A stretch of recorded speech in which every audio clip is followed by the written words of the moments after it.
Meus irmãos, meus amigos, que a paz de Jesus Cristo, o nosso Mestre maior, que a paz do Messias esteja conosco. Que as bênçãos do nosso Pai, que elas possam nos beneficiar a todos. Você, meu irmão, minha irmã, vocês, meus amigos, vocês já ouviram falar a respeito da lei dos suspeitos? Neste momento em que nós estamos vivendo aqui na Terra, onde a nossa opinião às vezes pode representar um ato antidemocrático, neste momento em que nós percebemos o objetivo de cercear a nossa liberdade de expressão, aqui na Terra, em pleno século XXI, inclusive em nosso país, no Brasil. Penso que você já deve ter percebido que eles estão tentando enfraquecer as nossas liberdades individuais. Penso que nós estamos testemunhando o enfraquecimento das nossas liberdades, dos nossos direitos fundamentais. Depois da luta de tantos irmãos nossos, de tantas conquistas, trabalhos, nós estamos talvez testemunhando de forma passiva o objetivo de nos calar. Hoje, quem suspeita das decisões ou a apuração de um tribunal superior corre um sério risco de ser preso por ser inimigo da democracia, talvez até mesmo potencial criminoso, autor de um crime de segurança nacional. Para aqueles que ignoram, parece que nada mudou. Para aqueles que vivem indiferentes, as coisas continuam da mesma forma. Todavia, para aquela pessoa que desfruta de um pouco de lucidez, parece-nos hoje algo inusitado. Depois da Constituição de 1988. Pela história, nós já vivenciamos na pele. Basta que você pesquise, meu irmão, minha irmã. Pela história, nós já vivenciamos na pele o que nós hoje estamos vivendo. Inclusive na pátria, que leva a fama de defender os nossos direitos, em que predomina a liberdade de expressão. Nós já vivemos isso pela história, inclusive na França, em Paris, na pátria da Revolução Francesa. Eu sei, é quase certo, que a maioria dos brasileiros não conhece a lei dos suspeitos.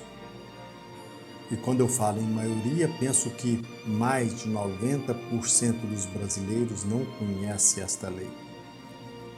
Em verdade, não se trata de uma lei, mas de um decreto. Um decreto aprovado pela Comissão Nacional Francesa no dia 17 de setembro de 1793. Muitos historiadores, muitos estudiosos consideram este decreto como o início do reino do terror. E quase todos chegaram à conclusão de que este decreto representou um enfraquecimento significativo das liberdades individuais naquela época, no século XVIII. No ambiente em que se materializou tribunais revolucionários, verdadeira paranoia revolucionária. Estes revolucionários foram tão ousados que, além de guilhotinar, matar muitos, eles até mesmo chegaram a pretender a criar o calendário da Revolução Francesa. De um lado, pessoas suspeitos de insubmissos. Suspeito, se você analisar bem a história, suspeito era quem? Era aquele que era rotulado de partidário da tirania, o inimigo da liberdade, os não portadores dos certificados de boa cidadania, os que não demonstravam seu compromisso com a revolução. Naquela época, os cidadãos eram obrigados a portar certificados de civismo, atestando a boa cidadania do portador. Caso contrário, era suspeito. Alguém se lembra do certificado sanitário? Do passaporte sanitário? Alguém, entre vocês que me assistem, alguém já se perguntou hoje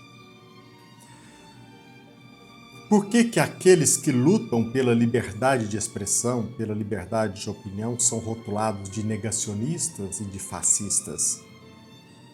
Por que hoje nós somos rotulados de suspeitos contra o regime democrático? De outro lado, de um lado suspeitos, de outro lado revolucionários com poderes para prender e para punir. Prender todos os inimigos da revolução. Prender os suspeitos, os insubmissos. Este decreto, conta a história, ele caiu em desuso após a queda de Robespierre, o principal arquiteto do terror. Tudo em nome da liberdade, da igualdade e da fraternidade. Tudo em nome da república, do culto à razão. Nós, como espíritas, nós percebemos que nesta época, é claro, ainda não havia nascido a doutrina espírita. Mas hoje, como espírita cristãos, vale perguntar: não seria salutar que nós estudássemos um pouco a história e analisássemos os acontecimentos políticos até mesmo para nos prevenir? E de outro lado, como espírita cristão, qual seria hoje o atual arquiteto do terror aqui no Brasil? Em pleno século XXI, após séculos, após guerras, até mesmo após 2 grandes guerras mundiais, a quem nós poderíamos rotular como arquiteto do terror aqui no Brasil? Naquela época, no século XVIII, muitas pessoas, dentre elas até mesmo padres, filósofos, pensadores, muitas pessoas foram expulsas, deportadas, encarceradas e até mesmo assassinadas, guilhotinadas por revolucionários na praça pública. Hoje, jornalistas, cidadãos, negacionistas e até mesmo políticos estão sendo obrigados a fugir de nosso país e até mesmo nós estamos testemunhando a prisão absurda, ilegal, totalmente contraditória aos princípios do nosso ordenamento jurídico. Na Revista Espírita de 1868, mais precisamente no mês de maio, naquela revista consta o depoimento de um espírito que na Terra foi conhecido como o nome de Barão Glotz. Ele nasceu em Cleve, no dia 24 de junho de 1755, e ele faleceu guilhotinado em Paris em março de 1794.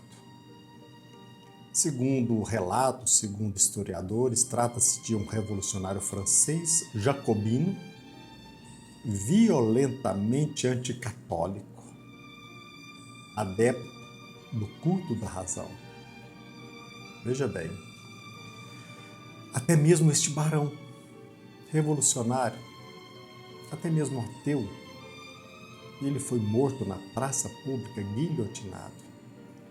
Talvez tenha sido, segundo relatos, segundo historiadores, talvez tenha sido o primeiro a defender um parlamento mundial. Um parlamento mundial. Revolucionário, anarquista e, como, segundo ele mesmo narra, como um cidadão da humanidade, e ele também aponta para si como o inimigo pessoal de Deus. Ele foi morto pela guilhotina a mando de Robespierre, o revolucionário. Quase um século depois, na Revista Espírita, consta um texto intitulado Um Voto Humanitário. E este texto ele é datado do dia 27 de abril de 1867.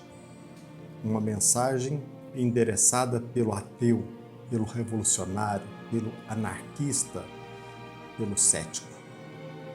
Neste artigo, o Barão Glotz, ele narra: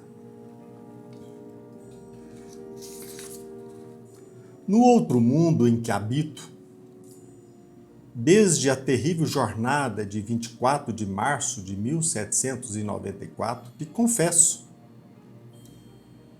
me desiludiu um pouco sobre os homens e sobre as coisas. Só a palavra guerra guarda o privilégio de me lembrar as preocupações da política terrestre. Aquilo que mais amei, adorei e servi quando habitava o vosso planeta foi a fraternidade dos povos e a paz. A esse grande objeto de estudo e de amor, dei penhor muito sério, minha cabeça. O que me consolava mesmo um pouco, ao subir os degraus do cadafalso, eram as razões a justificar a minha prisão.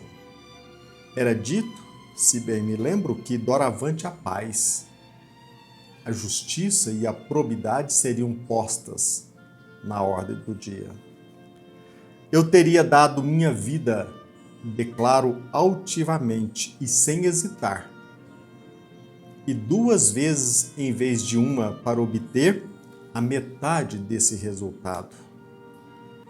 O próprio ser supremo de Robespierre me irritava os nervos e a vida tinha para mim a aparência de um bonito conto de fadas. E a vida futura tinha para mim a aparência de um bonito conto de fadas. Sem dúvida, me perguntareis o que ela é. Eu estava errado? Eis o grande segredo dos mortos. Julgai vós mesmos os vossos riscos e perigos. Interessante. Será que a vida futura, que naquela época para ele, para este barão, era um bonito conto de fadas? Obviamente ele está testemunhando que não se trata de um conto de fadas. Trata-se da realidade, não se trata de fantasia, de mentira. Trata-se de uma realidade. Então, meus irmãos, meus amigos, o barão, esse nosso irmão, por uma simples mensagem vem demonstrar que o culto da razão jamais irá substituir Deus. Todos nós temos sede de Deus e todos nós sonhamos com a vida futura. E nós, como espírita cristãos, nós sabemos a vida continua. E que nós fazendo a nossa parte, cumprindo os nossos deveres, até mesmo vivendo num ambiente arbitrário, ditatorial, onde a injustiça predomina, nós podemos e devemos aproveitar as ocasiões para o nosso aprimoramento espiritual, porque a vida continua. E é muito importante, é indispensável perceber que as nossas decisões, os nossos caminhos, as ideias que nós abraçamos, representam riscos enormes quando dissociados de Jesus Cristo. Por isso que sempre defendi aqui estudar, analisar a vida, estudar a doutrina espírita e analisar o ambiente em que nós vivemos, assuntos políticos, para que nós possamos perceber se estamos adotando o melhor caminho. Não podemos ser cegos onde uma pessoa nos leva para lá ou para cá sem saber onde estamos. O Evangelho de Jesus Cristo é a bússola, Jesus Cristo é o caminho, é a verdade e a vida. E sem Jesus Cristo, sem o Evangelho, sem Deus, jamais nós alcançaremos a paz. Se persistirmos em nossa arrogância, em nosso orgulho, na idolatria de nós mesmos, mantendo-nos irredutíveis em nosso ponto de vista, talvez sejamos, num futuro próximo ou remoto, um arquiteto do terror. Aquele que rotula a si mesmo como um ser supremo, onde aquilo que ele pensa deve ser acatado cegamente, onde nós não respeitaremos a liberdade de opinião das pessoas. Talvez, sem Jesus Cristo, sejamos, no futuro, também um arquiteto do terror. Não quero que vocês me respondam quem seria hoje aqui no Brasil uma pessoa que poderia simbolizar esse arquiteto do terror. Cabe-nos ter cuidado para que nós não sejamos vítimas da nossa arrogância, do nosso orgulho. Olhemos para todos com respeito, visualizemos em nosso irmão em sua dignidade e respeitamos a sua liberdade de pensamento, a sua liberdade de opinião. E se ele não cuida de caminhar certo, ele colherá os frutos da sua má escolha, do seu plantio, daquilo que ele optou em fazer. Olha, a nossa tarefa como cristãos é ter uma lucidez para escolher os melhores caminhos, para que amanhã não apontemos aos outros, não apontemos no nosso semelhante o culpado por aquilo que nós de fato somos, pela nossa negligência e pela nossa irreflexão. E vejamos bem, para finalizar, percebamos de forma clara, os revolucionários, até mesmo os terroristas, os fundamentalistas usam palavras louváveis para a prática de crimes contra a humanidade. Muitos daqueles que são rotulados de antidemocráticos, na verdade, são vítimas destes arquitetos do terror. Que Jesus Cristo ilumine o nosso caminho. O Evangelho de Jesus Cristo é um código de ética, é uma luz. E procuremos compreender a mensagem de Jesus Cristo para que nós possamos iluminar o nosso caminho e colher bons frutos. Que a paz de Jesus Cristo esteja conosco. Que as bênçãos do nosso Pai, que elas possam nos beneficiar a todos. E que tiremos da doutrina espírita, da revista espírita, das obras, seja o Evangelho, o Livro dos Espíritos, o Céu, o Inferno, a Gênesis, que nós possamos tirar o que há de melhor da doutrina espírita. Assim seja.